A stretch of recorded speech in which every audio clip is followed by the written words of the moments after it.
لبيك اللهم لبيك لبيك لا شريك لك لبيك إن الحمد والنعمة لك والملك لا شريك لك. Assalamualaikum warahmatullahi wabarakatuh. Bismillahirrahmanirrahim.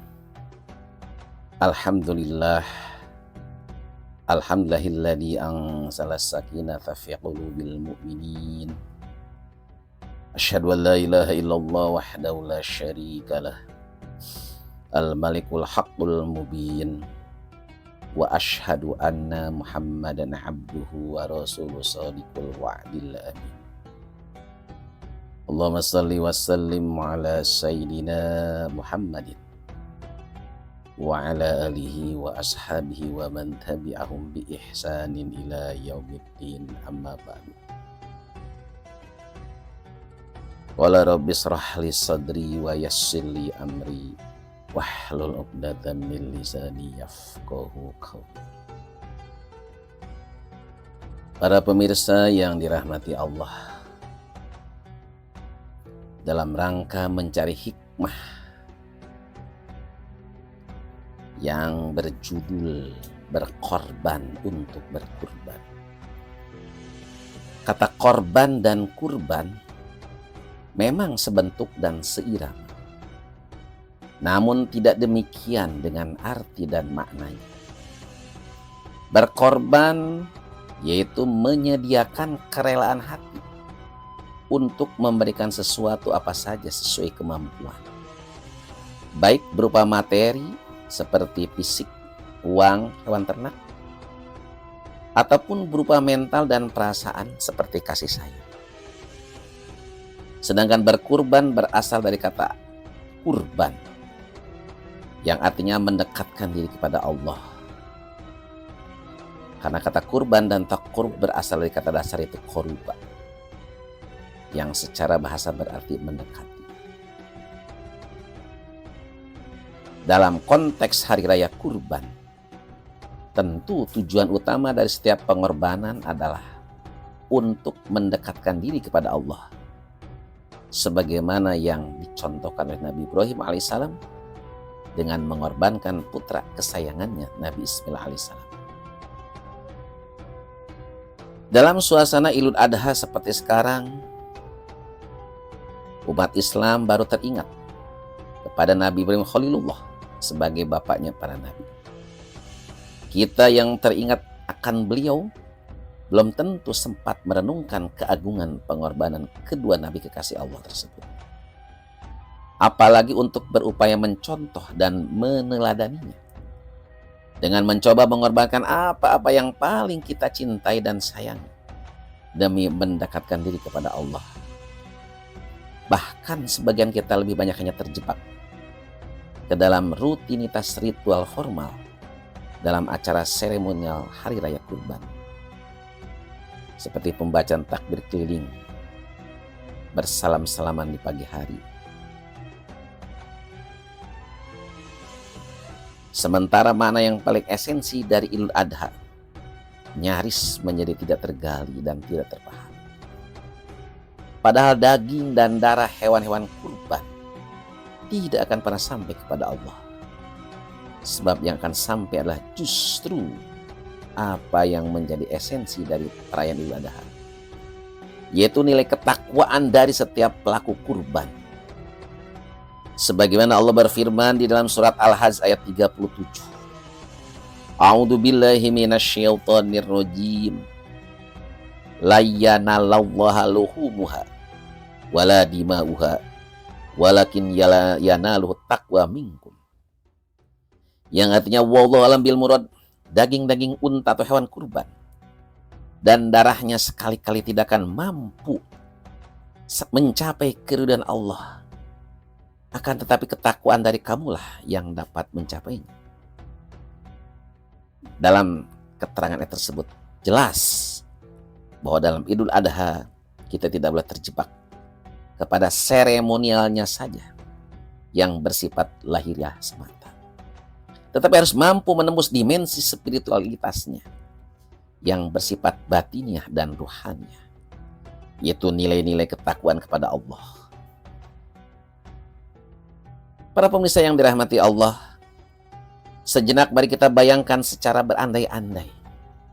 Seandainya Nabi Ibrahim yang usianya sudah mendekati uzur adalah diri kita, di mana dalam rentang waktu yang cukup panjang, beliau tidak putus-putusnya berdoa kepada Allah agar dikaruniai keturunan sebagai penerus perjuangan.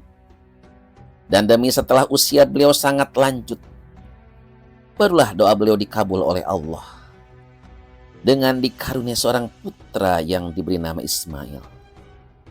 Pada detik dan menit ini, coba kita posisikan diri kita masing-masing seolah-olah adalah Nabi Ibrahim.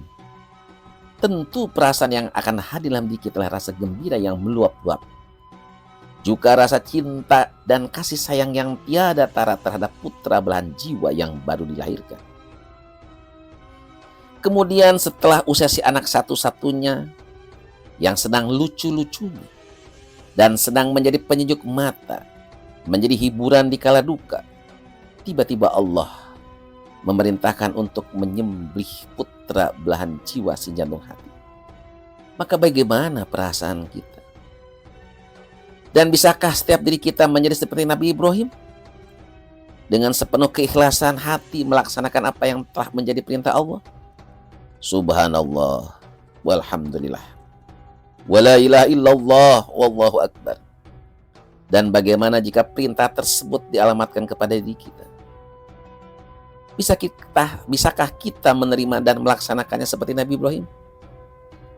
Agaknya kita harus jujur menjawab bahwa jangankan mendapat perintah untuk menyembelih anak, sedangkan perintah untuk mengurus dan mendidik anak dengan baik agar menjadi anak yang soleh, ternyata sering kita lalaikan karena sibuk dengan urusan dunia, sehingga anak jauh dari nilai-nilai agama. Para pemirsa yang dirahmati Allah, adapun tujuan dari pengabdian kisah Nabi Ibrahim dan Ismail untuk menjadi pelajaran bagi orang-orang yang hidup di kemudian hari, termasuk kita yang hidup pada zaman sekarang. Sebagaimana firman Allah,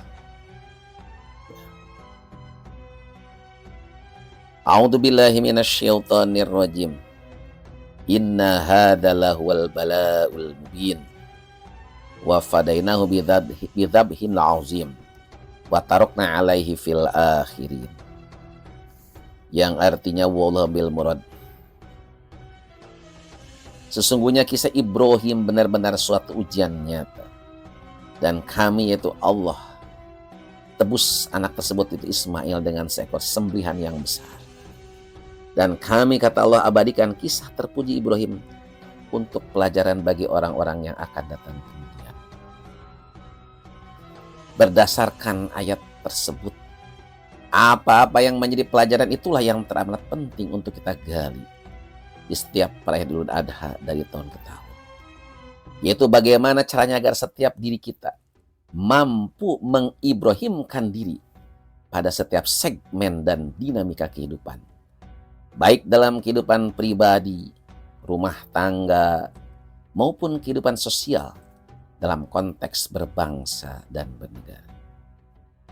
Para pemirsa yang dirahmati Allah, setelah memahami hikmah Idul Adha, di mana Nabi Ibrahim dan Ismail telah berkorban, menyerahkan jiwa raga demi cinta sebagai kendaraan menuju kurban kepada Allah. Kini saatnya bagi kita untuk sama-sama mengintrospeksi diri, yakni apa yang selama ini telah kita korbankan sebagai upaya untuk mendekatkan diri kepada Allah. Untuk menemukan jawaban konkret dari pertanyaan tersebut, mau tidak mau kita harus jujur pada diri sendiri dengan mengajukan pertanyaan ke dalam hati masing-masing tentang beberapa hal seperti berikut. Yang pertama, dalam hal ubudiyah, sudahkah kita berkorban berupa kerelaan hati, menyisihkan beberapa menit lalu digunakan untuk sholat 5 waktu, atau untuk bangun tengah malam untuk melaksanakan sholat tahajud sebagai upaya mendekatkan diri kepada Allah? Sudahkah kita mengorbankan sedikit saja dari tenaga dan waktu untuk melangkah ke masjid atau musola, untuk pelaksanaan sholat berjamaah, sebagai upaya untuk memperoleh kurban dan takorup? Yang kedua, dalam hal kehidupan sosial, sudahkah kita berkorban, misalnya dengan berupa pemberian kesempatan kepada orang lain untuk dapat hidup layak secara ekonomi, atau berupa kerelaan hati, menepis rasa gengsi dan egois guna mengunjungi rumah saudara sedang nasibnya kurang beruntung, anak-anak yatim, kakek nenek yang mulai tidak berdaya, kemudian berkenan menghibur mereka seraya mengusap-usap kepalanya, atau memberikan mereka harapan-harapan dan inspirasi baru bagi perbaikan nasib dan kemaslahatan hidup.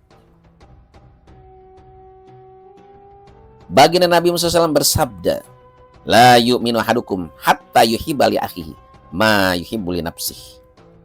Belum disebut beriman seseorang di antara kamu kecuali jika telah mencintai saudaranya sesama muslim sebagaimana mencintai dirinya sendiri. Para pemirsa yang dirahmati Allah, dari berbagai segi kehidupan, apa saja yang sudah kita lakukan sebagai salah satu bentuk pengorbanan menuju kurban atau pendekatan diri dan cinta kepada Allah? Jawaban jujur dari semua hal tersebut merupakan bahan introspeksi dan muhasabah bagi setiap diri kita tentang apakah dalam beridul adha kita termasuk orang yang hanya terjebak ke dalam seremoni saja, ataukah termasuk orang yang mampu menggali dan mengamalkan apa-apa yang menjadi substansi dari idul adha tersebut. Kendati pun perjuangan itu tidaklah mudah, memerlukan pengorbanan yang besar, hanya orang-orang bertakwalah yang sanggup melaksanakan perjuangan dan pengorbanan dengan sebaik-baiknya. Mudah-mudahan perayaan Idul Adha kali ini mampu menggugah kita untuk terus bersemangat, rela berkorban demi kepentingan agama, bangsa dan negara. Wallahu muwaffiq ila aqwamit thoriq. Wassalamualaikum warahmatullahi wabarakatuh.